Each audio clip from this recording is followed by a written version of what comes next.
Հայաստանի Հանրապետության կառավարությունը վերջին տարիներին բազմաթիվ բարեփոխումներ է իրականացրել դատաիրավական համակարգում,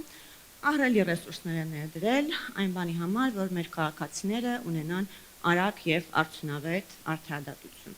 Սակայն տարիներ անց մենք դեռ խոսում ենք այն մասին, որ մեզ մոտ արդարադատությունը ուշանում է։ Ես պետք է խնդրեմ ձեր կարծիքը այս առումով եւ խնդրում եմ ասել, որը պետք է լինի Հայաստանի Հանրապետության կառավարության դերակատարությունը եւ դատական իշխանության տարբեր դերակատարների պատասխանատվությունը ժամանակին եւ արդյունավետ արդարադատություն մեր քաղաքացիներին դրամցնելու հարցում։ Շնորհակալ եմ շատ, նախ ողջունում եմ բոլոր ներկաներին եւ կարեւորում եմ այս քննարկումը եւ երեթե մի քիչ էլ ուշացել ենք, այսինքն լավ կլիներ այս ընթացքում մի քանի անգամ քննարկացել լինենք այս հարցերը, բայց հիմա գիտեք, ես կարծում եմ, որ պատճառներից մեկը, որը ընկած է հարցադրման հիմքում, նաեւ այն է, որ որոշակի խզում կա այնուամենայնիվ, ընդ որում եւ կառուցակարգային եւ բովանդակային Հայաստանի Հանրապետությունում արդարադատության եւ սահմանադիրի, եթե այսպես ասենք, ժողովրդի միջև, որովհետեւ տեսեք ինչ ենք մենք ասում նաեւ, ես այդ հարցի մասին շատ եմ մտածել, ինչ ենք մենք ասում կամ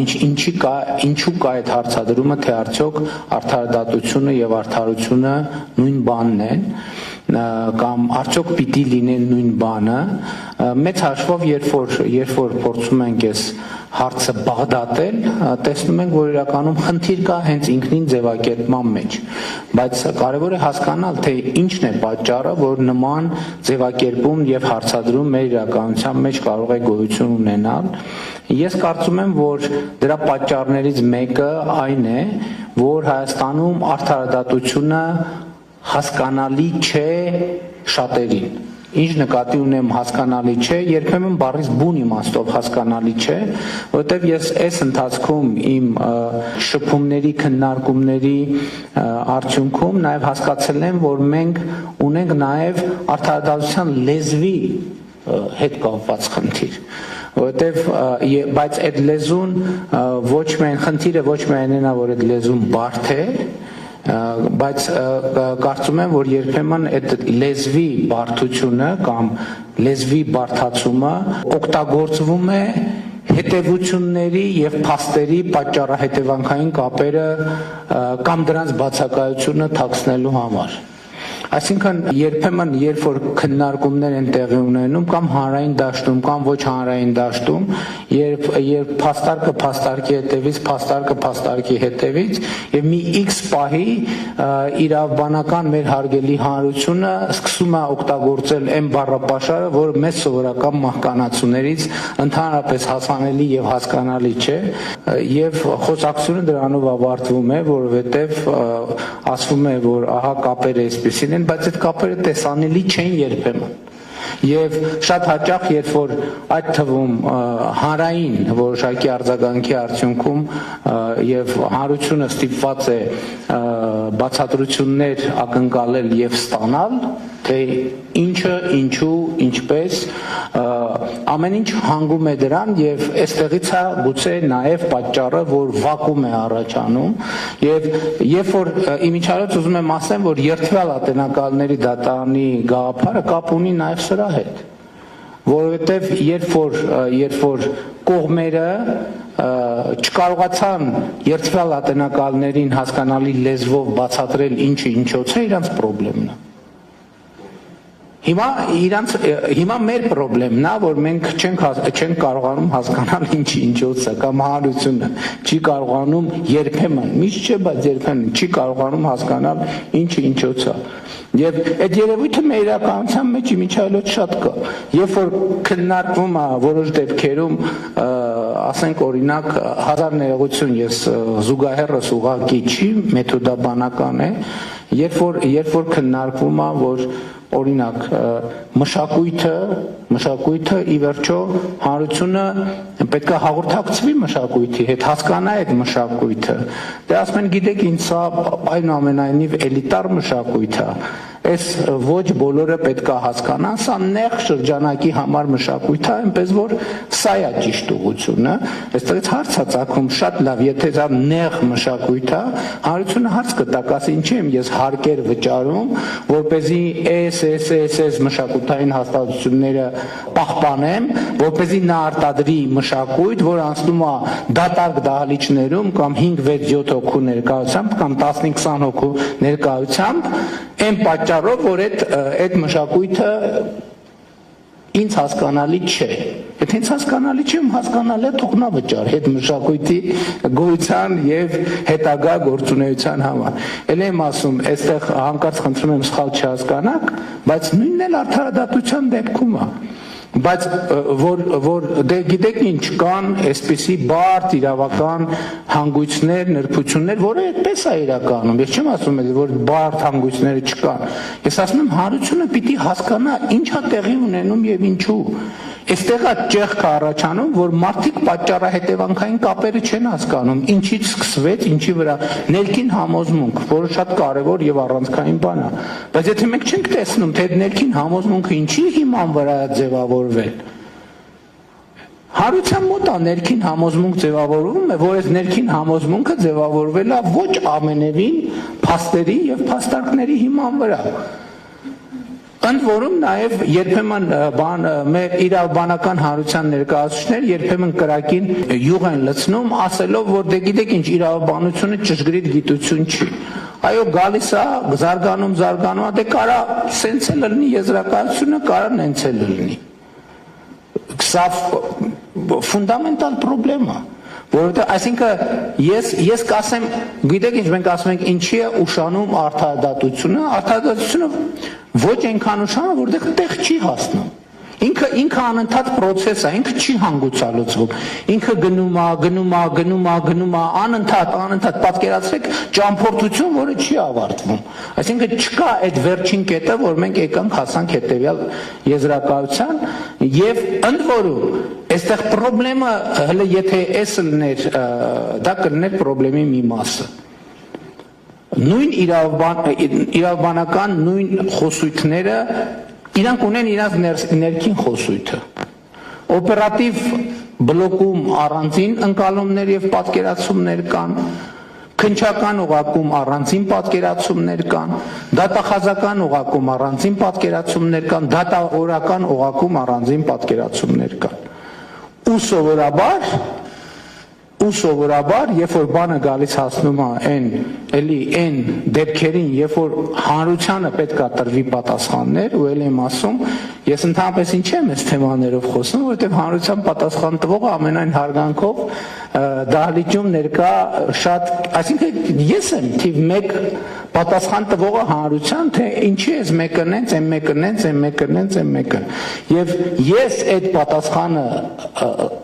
որևէ ձևով բովանդակություն ստանալու համար ինչ որ ձևով դիմում եմ նաև հասկանալու համար թե այդ հարցերի ինչ պատասխաններ կարող են լինել եւ ֆունդամենտալ խնդրեմը ես հասկանում եմ որ ներսում է տարբեր օղակներում քննչական օղակում օպերատիվ օղակում դատախազական օղակում դատավարական օղակ դատավորական օղակում երբեմն մենք տեսնում ենք իրադրության ելի ոչ նույնական ընկալում Սովորաբար դատավորական օղակում ասում է որ դատախազական օղակում է խնդրեմը, որովհետև այնտեղ ինչ որ բանն են չի արվել, դատախազական օղակում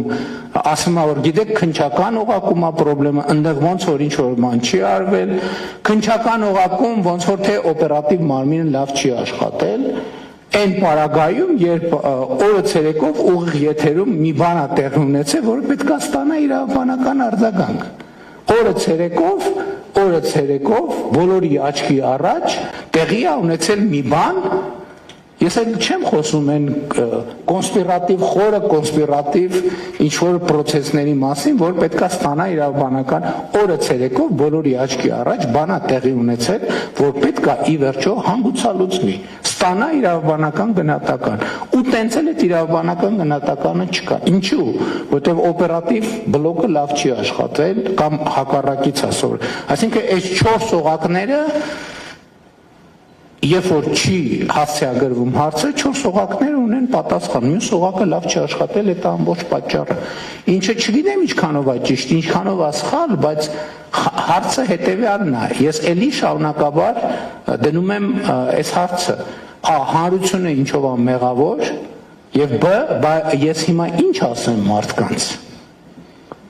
Ֆունդամենտալ հարցը, իմ հարցը շատ գործնական է։ Ես իսկապես բաներ չունեմ, նախապաշարաններ չունեմ, մյուս կողմից դատական մարմինների անկախության խնդիրը նույնպես ֆունդամենտալ խնդիր է, որովհետև հասկանալիորեն այդ հարցը բարձրացվելիս խոսվում է կառավարությունից, իշխանությունից անկախության մասին, որը անառարկելի օրակարգ է։ Բայց մենք համոզված ենք, որ երբ որ կառավարությունից անկախ է այդ համակարգը, ուրիշ որևէ տեղից կախված չի այդ համակարգը։ Որն է այդ համոզմունքը, այդ մեխանիզմը որն է, որը մեզ պետք է տա այդ համոզմունքը, որ այո, մենք ունենք անկախ դատական համակարգ։ Մյուս կողմից կարող է արդյոք երկրում ինչքան անկախ կարող է լինել դատական համակարգը ժողովրդից, սահմանադրից։ Որն է այդ անկախության մեխանիզմը, որովհետև ի վերջո Հայաստանի Հանրապետությունում իշխանության միայն մի աղբյուր կա, եւ այդ աղբյուրը ժողովուրդն է, եւ հետեւաբար ժողովուրդը պետք է նաեւ հնարավորություն ունենա հասկանալ ինչ է տեղի ունենում իր ստեղծած ինստիտուտների հետ, ինչպես են այդ ինստիտուտները աշխատում, ինչ նպատակ են հետապնդում, ինչ արդյունք են գեներացնում, եւ սրանք հարցեր են, որոնց կարծում եմ նույնպես պատասխան պիտի տրվի։ Չնայած ընդհանուր առմամբ ես խոսեցի կառուցակարգերի մասին, ես կարծում եմ, որ ընդհանրապես ճեղք կա ժողովրդի եւ իրավակարգի միջեւ, այսինքն Հայաստանում հաստատված իրավակարգի եւ ժողովրդի միջեւ, ու իմ գնահատականը եղել է եւ շարունակում է մնալ այն, այս ընթացքում ես միայն համոզվել եմ դրանում, որ այդ իրավակարգի ճեղքը կախված է եւ կապված է նաեւ նրա հետ, որ ըստ էության բոլոր սահմանադրական հանրաքվեներում եղել է որոշակի հանրային ընկալում եւ համոզմունք, որ այնուամենայնիվ պաշտոնապես արձանագրված արդյունքները սահմանադրական հանրաքվեների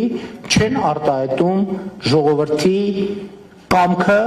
կամ ճշգրիտ չեն արտահայտում ժողովրդի կամքը։ Ես դրա մասին շատ խոսում եմ հիմա տարբեր տեղերում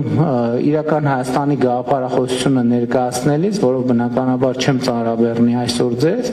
բայց սա նույնպես շատ կարևոր նրբություն է եւ ես այստեղ ֆունդամենտալ խորը խնդիր եմ տեսնում նաեւ նրանում, որ ժողովրդի եւ իրավակարգի երկրում հաստատված իրավակարգի մեջ օրգանական կապի խնդիր ունենք մենք եւ այստեղ նաեւ որոշակի ճեղքեր են առաջացել եւ իմ կարծիքով այդ խնդիրները առաջանում են, ձևավորվում են այդ ճեղքերում եւ իմ կարծիքով սա հարց է, որի մասին մենք պետք է մտածենք, այսինքն հարցեր են, որոնց մասին պետք է մտածենք եւ քանի դեռ նման քննարկումների անհրաժեշտություն է շեշտադրումներով կա եւ մենք այս քննարկումները իրականացնում ենք, համեն դեպս դա վկայությունն է այն բանի, որ մենք չենք հասել այն կետին, որին ուզում էինք հասնել։